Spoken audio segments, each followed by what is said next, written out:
No, and DEM has been asking about that for many, many weeks, anticipating that. And basically, the way they do this is they always want to have, enough tests so that if people need them, they can send them down. The result of that is, we had a stockpile, but no one really wanted them for many, many months.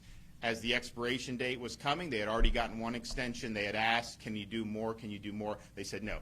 So hopefully they'll answer that, and if anyone wants those, they'll do. At the same time, if they're not accurate, we don't want to be giving people a false sense. But what I've been able to do is the federal government had promised these at-home tests, and they haven't delivered on that. So we said, look, people were asking about this, let's go. So we've acquired 1 million at-home tests. We're going to be sending those first to our nursing homes and long-term care facilities, and then we're going to focus getting those in the hands of our senior population who wants it, so that they're able to just do that and then move on.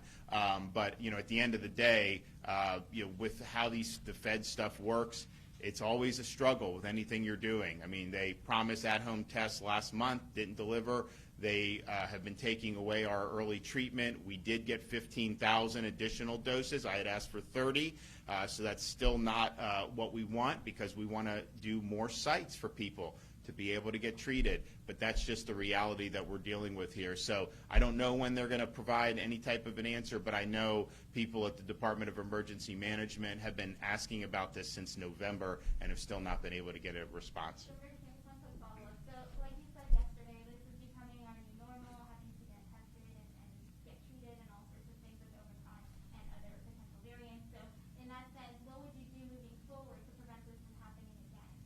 Prevent Omicron from happening? Prevent stockpiling of COVID tests. Well, I mean, having a stockpile was the right thing to do. I mean, if we had done the opposite, we would have run out and then had to order as people had done it. We just had a lack of demand that happened in September, October, November. Nobody was requesting them.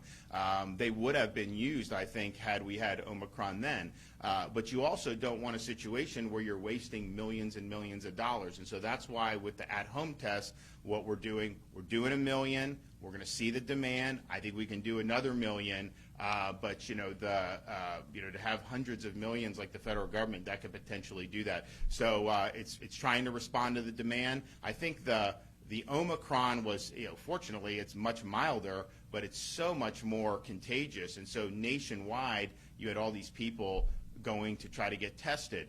And so that created a crunch on the supply. But we are filling the gap with the at-home tests, and we have those. As soon as we saw the need, we were able to do it. But we also put out new testing guidelines under the Surgeon General, Joe Latipo. And, it's really important. People can do what they want. I mean, we're not doing any type of restriction or whatever, but just going out and testing yourself all the time if you're not sick is very little clinical value to that. And so if you're talking about resources being used, that would be kind of a very low value use of testing. And so what Joe has said, and what I agree with, is, okay, the top reason to test is if you're symptomatic, particularly if you're high risk, so that you can then determine whether you have COVID. If you do, you get treated. If you're low risk but you're symptomatic, there's value in testing as well, so that you know what you do. A lot of those folks are not going to need treatment for Omicron. They will simply just get over it. Not saying we don't want to offer if you want it, but it's probably not going to be necessary. The lowest value testing is just people who are just kind of going to test to saying, hey, am I sick? Now think about it. Before COVID, did anyone go out and seek testing to determine if they were sick? It's usually you feel like you're sick, and then you get tested to determine what you maybe have come down with. And so this is kind of a new thing where they've been saying just go out and test all the time.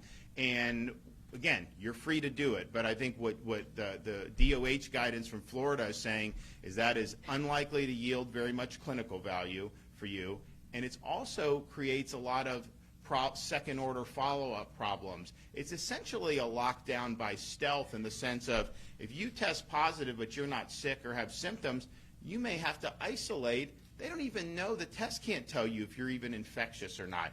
And these PCR tests, you can test positive for weeks after you've been infected, months even in some cases. And so what happens is blanket testing of healthy people it leads to some kids being not in school. It leads to people not being able to go to work and doing some of these isolation, which may not even be justified. And so I think those guidelines are very sensible. And again, it's not saying people can do what they want to do, but I can tell you to just force healthy people like businesses to do that or whatever. We don't advise that at all. We think that's a mistake. We think people should live their lives, and then if they develop symptoms, you can obviously get a test, and if you're at risk and the treatment would really change the course for you, we obviously want to see that treatment done. But you do have some people that will go out and just test all the time. And that's just not a good use of the resources. So that, I think that brought some good clarity to it. And if you think about it, we really want the testing to be like testing for anything else has been prior to COVID. I mean, that's how you live a normal life. Not saying that unless you test negative, you can't live or operate in society. That's not a good road to go down. We've done obviously much better in Florida of being open and letting people make their decisions. There's some parts of the country where you have to show medical papers just to go have a hamburger. And you think yourself, why are you doing that? They say, oh, well, it'll help stop spread, but it's not. You look at what's happening now. You've had huge increases in a lot of these very restrictive states. And so it has not worked. It's imposed a lot of costs on our society, both in terms of economic and slowing the economy, but really in terms of dividing people by trying to act like if you don't have this, then you shouldn't be able to live your life the way normal people have been able to live for forever. That's wrong. And I think you look what's happened in other parts of the world, the way they treat some of these people. If you don't have this many shots, you go to that's not what we want to see. And so we really believe in rationality and in normalcy here, and then provide tools for people to be able to get good clinical outcomes. Governor, and that whole for next times, because a lot of us have been following what's going on with her lady. She's pushing some initiatives that are very important to her. We've seen her out and about. I was hoping we could get an update on her health. So we're not out of the woods. We had, as was became public, we've asked, talked amongst ourselves about, okay, she's a public figure, a lot of people care about her, and a lot of people have been praying for her, and that makes a huge difference to us, and we really appreciate it. At the same time, it's a medical issue for the family, which, it's generally a private thing, so we felt it was important to let people know that she was dealing with it at the outset.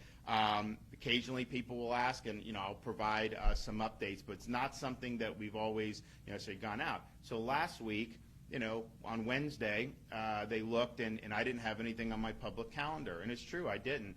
And a lot of these people, some in the media, but a lot of these politicians who are trying to get some traction, they were saying, oh, he's out vacationing, he doesn't, all this stuff. Well, it turns out, we were down in Tampa doing this treatment, and it's not easy to go through for her, and it's certainly not fun to watch somebody have to go through that, to watch your spouse go through that, and so it is a tough thing. She has times where she's really good, and then sometimes it really takes a toll.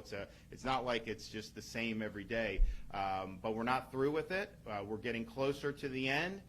But I do think our view is that 2022 will be the year where we can say that she is cancer-free, and that'll be something that'll be really important.